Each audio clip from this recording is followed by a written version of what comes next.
Welcome to This Week in the PNFL. I am your host, Mark Hill, and as always, along for the ride are the two greatest co-hosts we have out there, Mitch Grawl and Dean Chambers. How are you doing on this Sunday evening, gentlemen?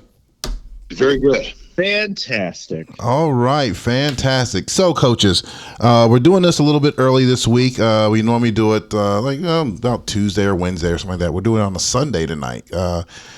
We have, one of our hosts is going to be unavailable for a couple of days. So we're going to go ahead and do this a little bit early and try to get it pushed out to you guys. So as you guys know, we have pretty much completed everything that we need to do for the season to start. Practice squads are done. Everyone is getting their rosters set up. And we start running games this week.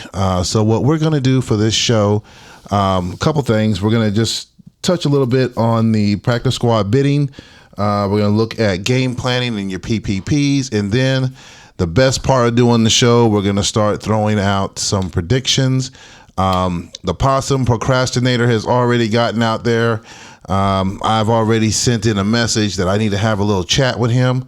My uncle from Texas, he likes to make possum stew. So I may have to have a little discussion with him and let Mitch know that, let him know that, I'm looking up that possum stew recipe. Well, the possum is sitting right here next to me, and he says, prove it on the field. Prove it on the field. I've heard that possum stew is quite good. I haven't tried it, though. Yeah, my uncle, he loved to do possum stew. So, never know. Next week, the possum may not be there, and you may see a pot with his, the possum bowl, sitting in there stewing up. So I don't know. We'll see what happens. So he does not look too thrilled about that. Exactly. Well, he needs to get his predictions much better then. All right. So starting this off, we're going to have the guys, we're going to talk about, actually, they are going to talk about the zero or the bidding on practice squad players will start tomorrow, if I'm not mistaken. So I'm going to have the guys open this up and give a little history, a little background, I guess, for the seasoned coaches. You guys already know. For the younger coaches or the newer coaches in the league, this can be some new information for you. So to both of you, take it as if I'm just coming into the league. What is the practice squad zero bidding? What are we doing with this? Go for it. Well, first of all, I will say that the practice squad bidding will start tomorrow, being Monday, since we're doing this on Sunday night. So by the time y'all hear this, practice squad bidding will probably already be in place. But the 0 point bidding actually won't start until the 21st. So, Dean, I know you were trying to jump in. I just wanted to clarify those dates for everybody. But go ahead, Dean. Oh, I was just going to say that, those are starting. And I looked at the situation. I looked at the contract file. And what's interesting, what stood out to me is we have three teams that basically don't have any points to bid and practice squad players with. So they aren't going to be part of this phase of the game. I see at least two, maybe three teams that I think their rosters are loaded and ready to go. And I don't really see them attempting to poach other teams' practice squads. So I see about a dozen teams that I think might be participating in this process and playing this game and bidding on practice squad players from other teams. So I don't know if we're going to see a lot of activity. We're probably going to see more than we generally see.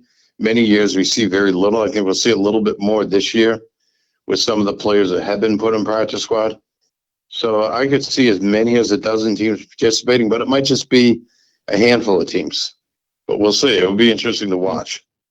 Yeah, I mean, I think we might see some more bidding this year than we have in the past as well. But I think part of that is because of the new rule this year of having three players on the practice squad, or veteran players, I guess, over the 3 years experience.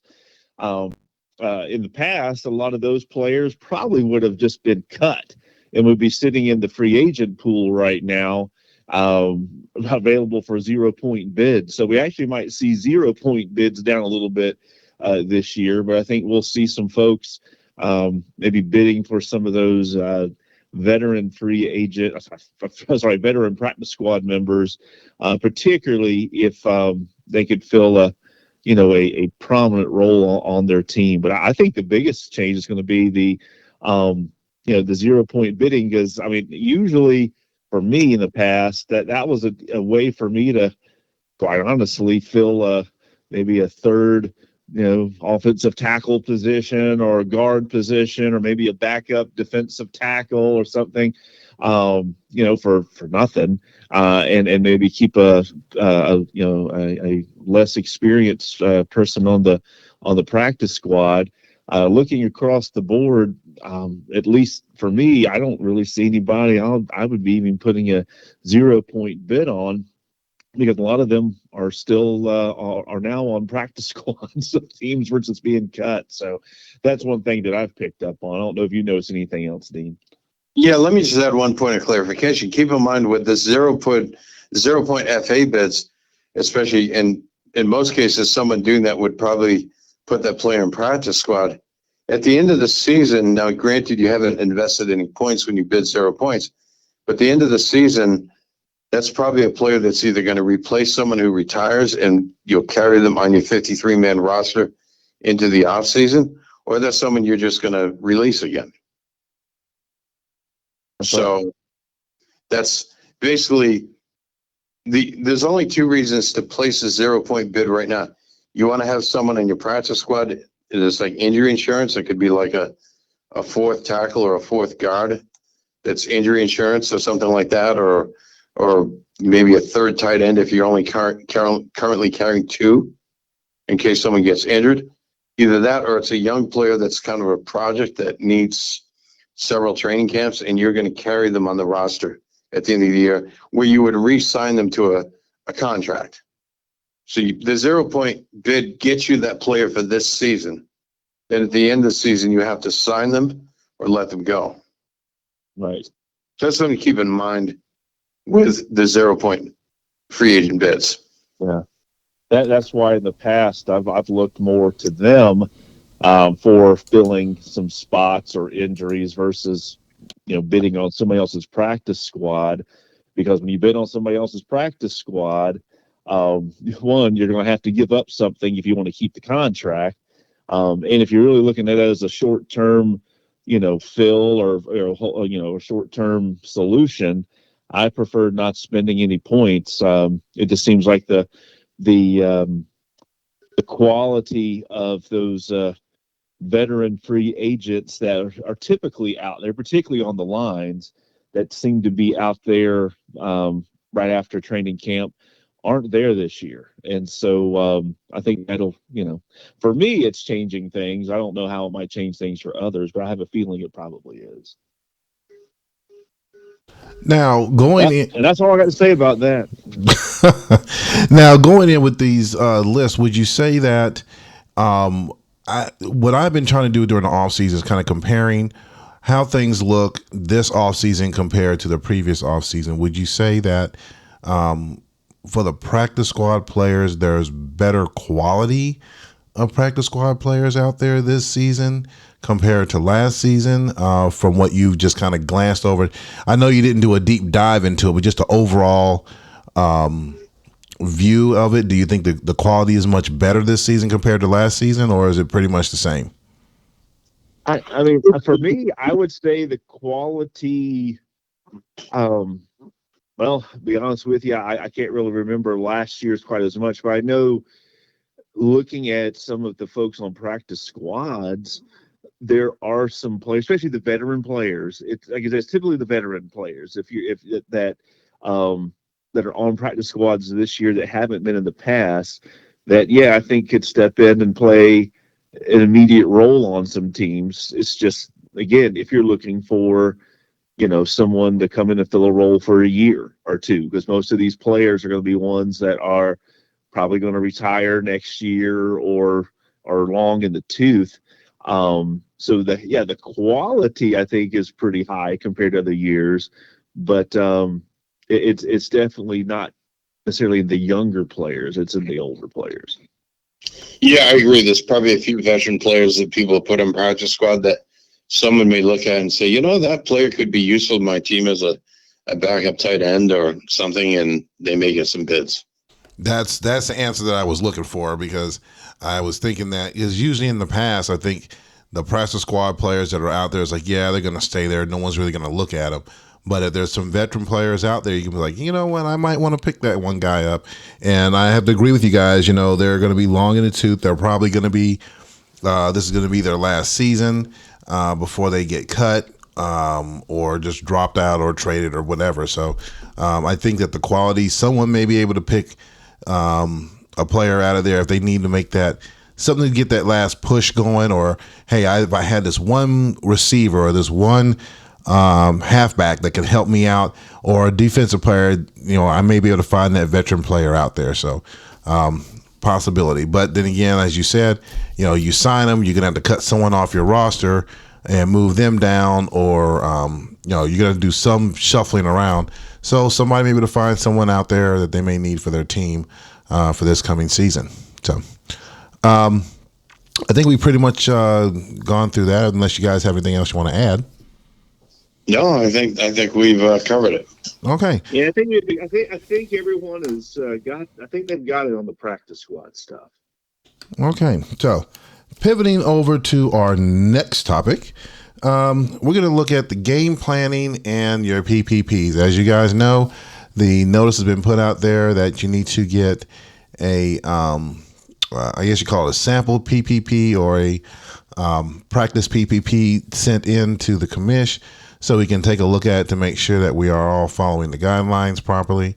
And you have the new, the usual maintenance or cleaning, housekeeping, where you download the latest or the current plays, because I know there's some plays that probably have been tossed out because they've purged them, new ones coming in, and get those all set up. So we're going to talk a little bit about that, getting your planning set up as far as what you're looking for in your team and getting your strategy going. So I think I will start. I think I'll kind of structure this a little bit. I'm going to start with Dean on this one, since I know Dean likes making plays and such. So, Dean, you want to kick this one off and go into your philosophy and theories about this? Yes, I think the primary thing that all of us need to figure out, and some of us have, and maybe some working on this, I think the primary thing one needs to figure out, and I'll just address this really briefly before I get into what I'm talking about here, is deciding what kind of offense, what kind of defense that your team wants to run. And then once you decide that, you decide which plays in the play pool are the most useful in doing that. And for some of us, you might also look at designing some new plays. Now, we submit plays in the offseason, but keep in mind, you can submit 4 offenses and 4 defenses every week. So you may decide that there's certain parts of the overall play pool that might need supplementing with a few more new plays that are fitting into the kind of offense and defense that you run, and may find an opportunity to submit new plays. But what I really want to address here, and I've thought about it, and I'm in the process currently of putting together my stuff for week 1, is, you know, we talk about PPPs, and that's obviously plays, game plans, and profiles. And clearly with game plan, creating the game plan, we're choosing which plays to put in the game plan. You decide which 6 run left defenses, which 6 pass medium defenses, run right defenses, pass short, all those things. And the same thing on offense. And there's kind of an interaction between your game plan and the profile that's really important to take into consideration, not just simply creating a strong game plan, but then how it interacts with your profile. I'll give an example. You look at certain run middle plays, for example, and if you look at either your sim data or season data that Charlie sends out, or whatever data you're using, a particular run middle play might get, say, 5 yards per carry, and you might say, well, that's a really good run middle play and it's consistent, but it depends on how you use it. For example, if you use run middle plays on like 2nd and 1 and 2nd and 3rd and 1 short yardage situation, they may be effective, but even against strong defenses, they may only gain maybe 2 or 3 yards in those situations, which is going to convert the first down, obviously. Or some people might gamble and try to use, say, run middle plays on like 2nd and 10 or 3rd and 10. And if they're going against primarily pass-oriented defenses, you may get 7 or 8 or 9 or more yards often on run middle plays in those situations. But the point I'm making here is a play is in and of itself a fairly effective or less effective or more effective run middle play, for example. But how you use it in your profile also determines how effective it is. So the same play that's used in the optimum play call situations in your profile may turn out to be more effective than one that's maybe not used as well. So the design of your profile is very important there. What plays you call and which downs. And of course, 1st and 2nd downs where the choices are somewhat restricted by league rules, like 1st and 10, for example. It's a mixture of how much pass short left, how much run middle, and how much pass medium left you're using. If you get into some of the 3rd down and 2nd down choices where you have more options, then those situations become much more important and design your profiles. Your defensive profiles even more so, because there's more latitude to call more categories of plays in more situations. I mean, the mandatory ones on defense is the certain situations where you have to call pass short, pass medium, and pass long. But outside of those situations, which are generally 3rd downs, you have wide latitude to call a wide variety of different categories of plays. So, for example, when I'm doing a profiling game plan, when I'm deciding which situations of offense that I'm going to call pass short plays like PSL and PSM, then it's an issue of what style of PSL and PSM plays do I want to call against that team I'm playing this week. Do I want to emphasize plays that maybe have a high completion percentage, like screen plays or the infamous KC slot plays? Or do I want to call some plays that have a better chance of gaining 10 or 15 yards that might only get completed 45 or 55% of the time? So you have different styles of short passing plays, and that's somewhat true on the medium passing plays too. Again, it depends on what you're trying to accomplish against the team you're playing this week. As far as what style of offense you want to run, that will help you figure out which individual plays you put in the game plan, and then decide in your profile what down situations you're going to call those plays. For example, what are you going to call on, say, 3rd and, well, a big one is 3rd and 1. Are you going to always run the ball in 3rd and 1 to get that 1 yard, or are you going to mix up some running and passing? I know some teams will like call pass medium right on 3rd and 1 and try to get some big gains. So in that situation, there might be some situations where you might gamble a little bit. Some teams like to call like pass medium plays in 2nd and 1 a certain percent of the time to try to kind of simulate, if you were coaching, calling individual play calls. You face a 2nd and 1, you say, well, I'm going to take a chance and have my quarterback throw the ball downfield. If it's incomplete, we're going to run the ball on 3rd and 1. So those are the kinds of issues that you decide when you're creating your profile. So I'll leave it at that for now and see what Mitch has to say about his views on these issues. Well, I tell you what, some similar concepts Dean just talked about. I definitely put into my game planning, particularly, I think especially when I was first starting in the league, because we've got. I always kind of joke about this, 10,000 plays in our playbook. It's not quite that many, y'all. I mean, I don't know, but it's a few thousand though plays in our play pool. And so, depending on how much time you have each week to game plan, sometimes you can, practice a bunch of different plays. Sometimes you might not be able to. So I would definitely say at a minimum, similar to what Dean said, go through the different, play types, pass medium left, pass medium middle, pass short, whatever the case might be. And, find plays, a group of plays out of those different categories that you kind of create your own kind of mini playbook with, or your own mini play pool with. Again, depending on how much time you have during the week to practice, yeah, play pool, might be small that you end up leveraging. It might be big. It might be the entire play pool for those who have, lots of resources and laptops and stuff to leverage. But bottom line is, get yourself the plays that you definitely feel like fit what you like to do, fit your system, etc. But for me, outside of that, the biggest part of my PPP work is actually more focused on my opponent more than it is necessarily on my rearranging my PPPs or designing plays, etc. And I'll go back to something that Rich told me, a few years back when I first came back into the league, and I would pick his brain on some things. And he said, he sort of paraphrasing, he said something around, I wanted to make sure that I had a good understanding of what my opponent was going to do, and then I focused on how I executed against it. And so that's what I've tried to really do over the last several seasons and last few years being back in the league is, taking the previous game logs.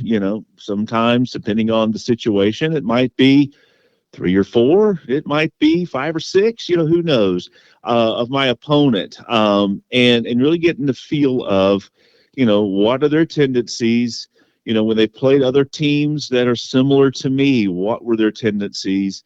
And tendencies being, the profile percentages that they might be calling, as well as the plays they might be calling, right? And from that, really trying to create a game plan, kind of a practice game plan, for my scout team to run each week. So then from my play pool that I have, made for myself or, what have you, I can practice and focus on which plays that I leverage out of my play pool work the best against the tendencies of my opponent. And I will say, as I have refined that and tightened that up over the years, I have seen much more success whenever I start getting cute and tricksy with it. Quite honestly, that's when I see myself, losing a little bit more or having a lot more. Much tougher time than I would expect to have, but I would say that that's probably the biggest thing is trying to make sure that I have a good understanding of my opponent, so then I can, have a good scout team to run my play pool against, so then I can determine, all right, which of these plays, just like if I was, in real life football, all right, which of these plays do I feel I can execute the best against my opponent. And that's where I have fun. I mean, there's different tools and things you can use to do that with. I won't get in all that detail now. I'm happy to share some of that with some of you. Also, you already know, some of the different tools and things that are out there. But that, I'd say that's the biggest difference from what Dean was talking about, Mark. So I'll kick it back to you. Okay. I'd just like to add Go ahead. comments about scouting, though. I think the first question that I'll often consider when I look at who I'm playing in a given coming week, the first question is the most basic one, and that is the question of to scout or not to scout. And I know that sounds crazy, but what it means is, depending on who you play, some of the coaches in the league, you can scout them and they're incredibly unpredictable. You can think that they're going to zig and they're going to zag instead. So sometimes you might say, okay, maybe what I need to do this week is de-emphasize scouting and just emphasize putting together the most solid game plan and profile of the things that I do well. And then in other instances, if you look at a coach that you think is less unpredictable, you may scout them and do all of the things that Mitch just said, come up with game plans and play selection and profile choices that will make your team stronger against the tendencies of that other team. So that's something to keep in mind, because what I think we've seen in some instances where some coaches are aware that they're being scouted, and they will try to be more unpredictable, or they'll try to do something that you didn't expect them to do this week. And that's always, I mean, in many instances, I've scouted a team, put together profiles and game plans, and do practice games and think, wow, this is really solid. And, and then the real game looks quite different. And then when I go back and look at it, well, that other team that I played this week, they did some things very differently than what I expected. What I scouted and what I ended up playing are two entirely different situations. They really changed up a lot. Or in some instances, I scout someone and they do pretty much what I predicted them to do, and I did pretty well. And I realized, I scouted them pretty well, and they did pretty much the very things that I expected them to do.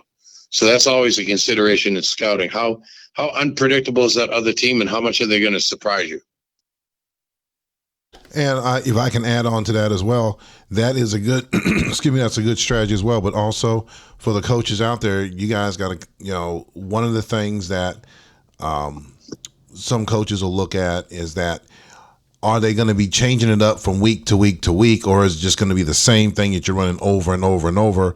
And that will that's going to be detrimental to you. So you got to figure out some kind of way to change it up every week instead of running the same PPP in there and doing your research and your scouting on the team. I think that's where most of the successful coaches come from. And I've experienced it on my side as well, where I've had those seasons where as it gets late in the season and you get into that grind, it's like, oh, do I really want to do one right now, or just phone it in or something like that? But if you want to be successful in this league and really keep your energy level up, you got to be able to take that time to do your scouting and pick out your plays, pick the plays you want, and definitely be unpredictable, because once you're predictable, you're going to be easily beat, because everyone's going to be trying to do the same thing that that the other coach is going to do, is figure out a way to kind of beat you. So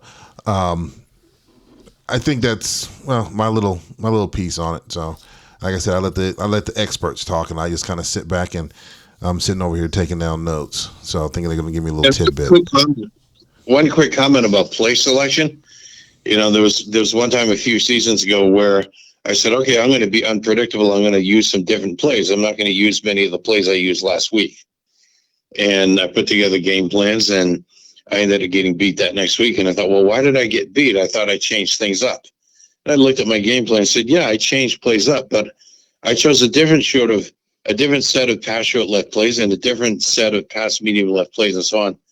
But they were similar to the style of the plays that I used last week. So someone scouted me and chose defenses to beat that stuff with, and they still succeeded, because although I changed my game plans, I just loaded my game plans with other plays that were a similar style. So in that sense, I was still kind of predictable, even though I thought I was changing.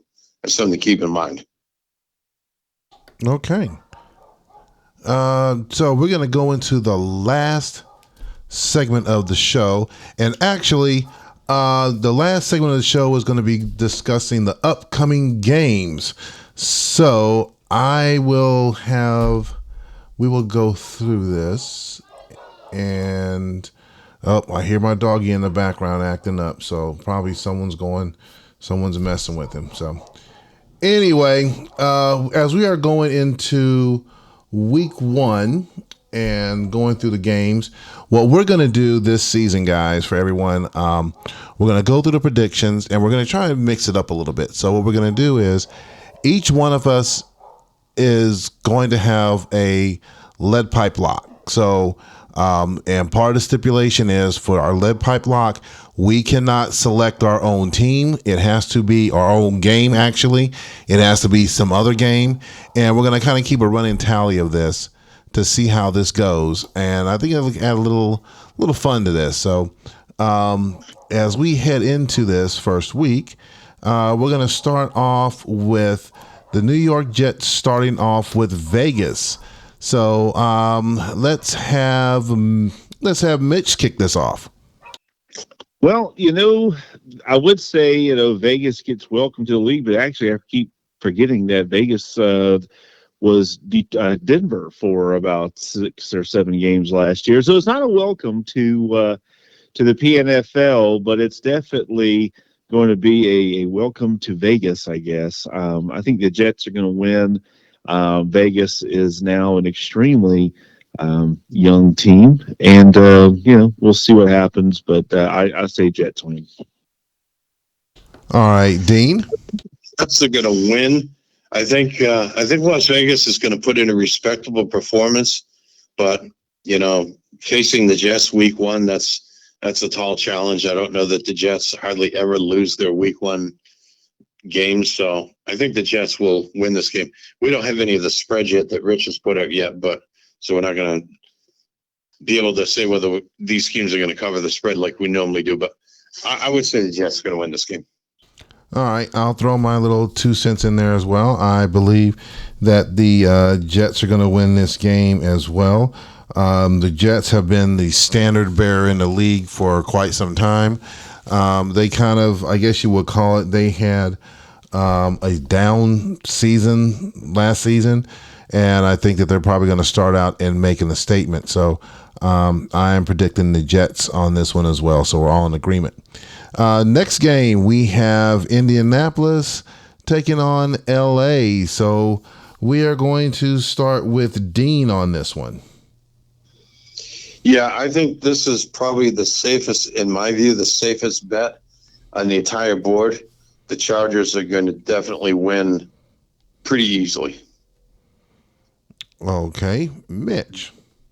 Well, it's the curse of Kyle Allen, coming here to bite Indy in this game. Defending champs, the number one defensive talent based on PNFL news reports, taking on Indianapolis. I do want to announce here live, on the show that Kyle Allen, though he has retired from the league, has signed on with the Kansas City coaching staff, working as a special consultant with our quarterback. So I'm happy to have him on board. And I would say that the Bolts are going to roll in this game.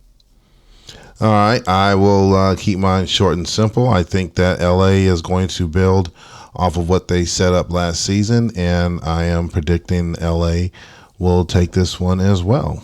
So, next one we have the head coach of the recently or just changing over to Kansas City, taking over Minnesota, and we're going to have Dean start with this one.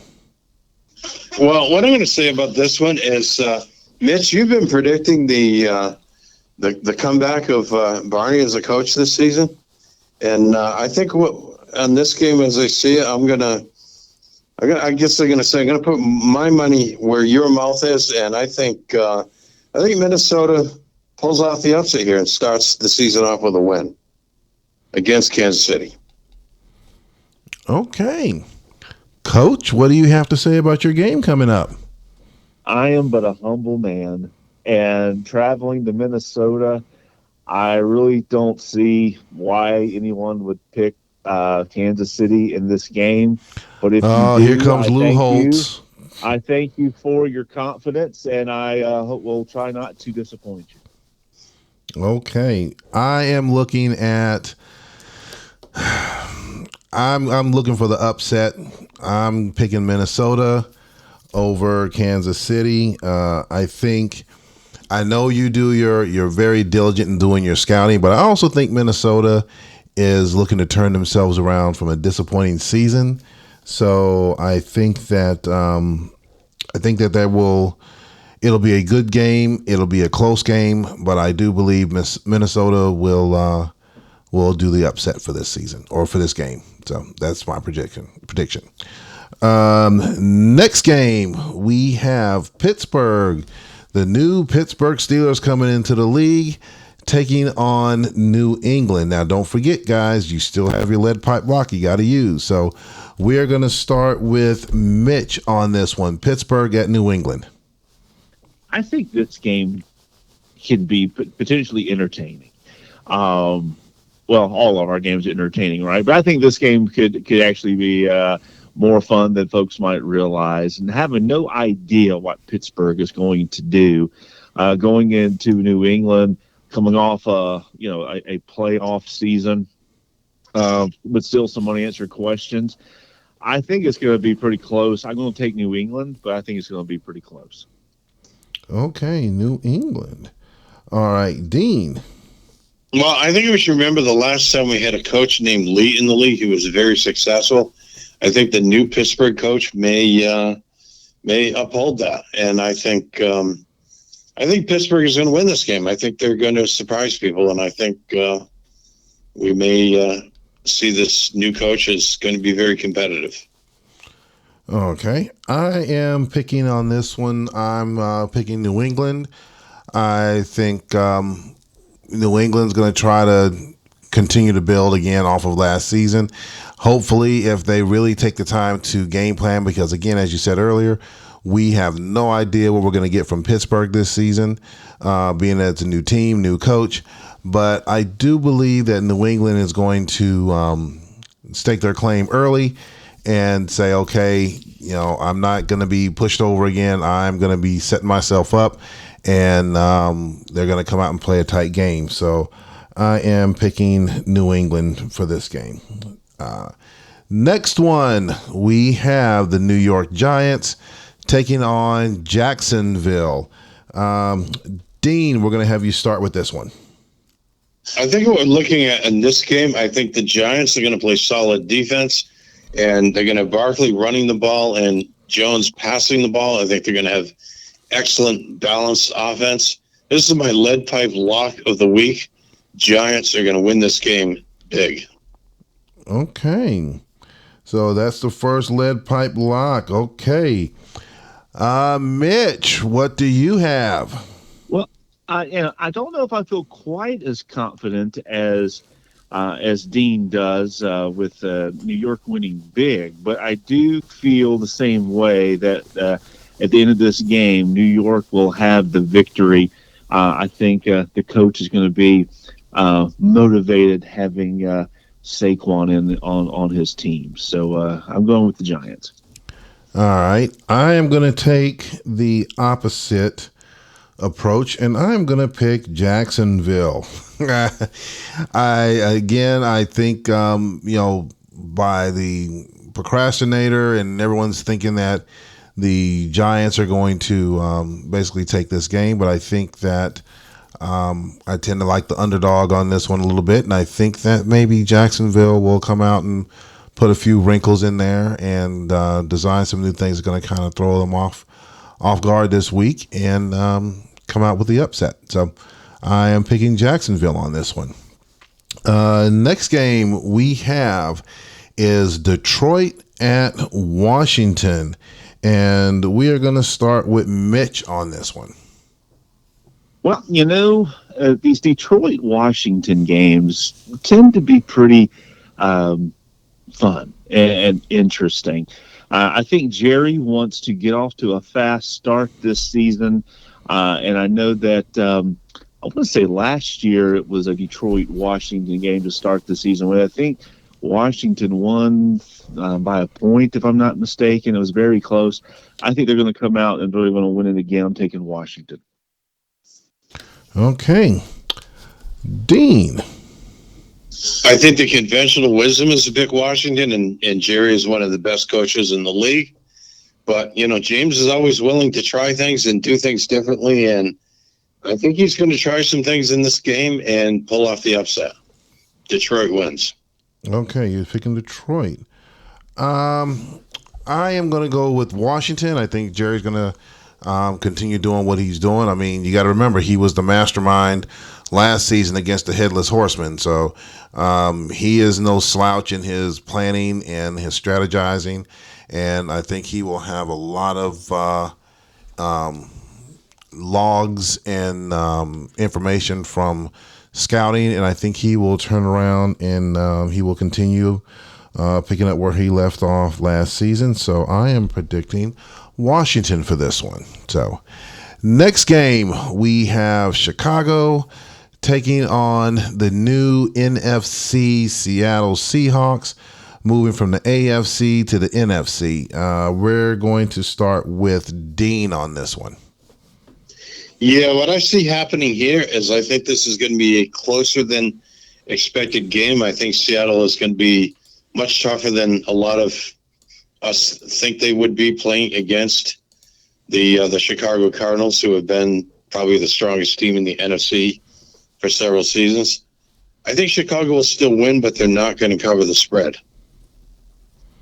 Okay. Mitch. Well, this is my lead pipe lock of the week. I think that Seattle is going to get a rude awakening into the NFC West. They drew the short straw having to play Chicago in the first week. Chicago is loaded this year, retooling with a lot of veteran players, number one offensive roster, our talent in the league. Top 5 in defense. I think Chicago's going to roll and get off to a fast start. Okay.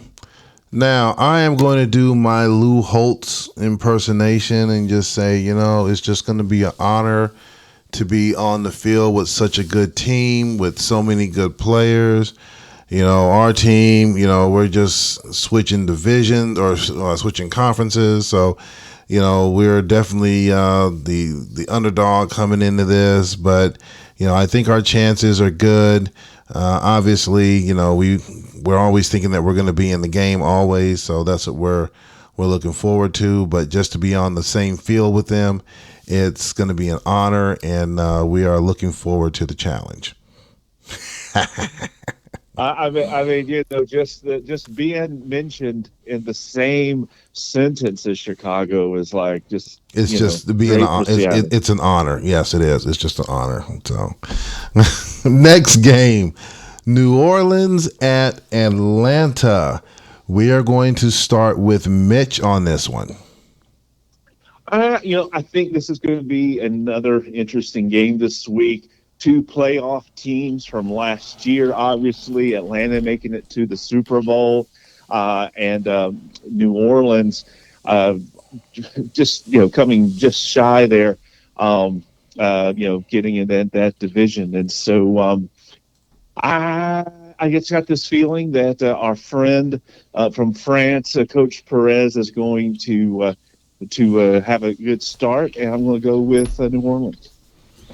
Okay, Dean. Well, I remind you that you had said last week that we had gotten rid of what you described as the cancer. This is a home opener for us, and I think it's our chance to start the season off on the right note, and I think our team will play well in this game. Okay. And what I think on this one is going to be a very close game. It's going to be a very good game. But I think Atlanta is going to pick up where they left off from last season. I think that they're really going to be focused on strategizing and trying to figure out their weaknesses against New Orleans, find their weak points. And I believe that they are going to take this one out. And I am predicting Atlanta for this one. So, the last game on the docket for week 1 is Anaheim at San Francisco. Dean. Yeah, I see a big game for Joshua Dobbs here. Solid effort by the Anaheim offense, and even though it is in San Francisco, I don't know if you call it an upset, but I see the Rams winning this one. Okay, Mitch. Yeah, I'm going Rams as well.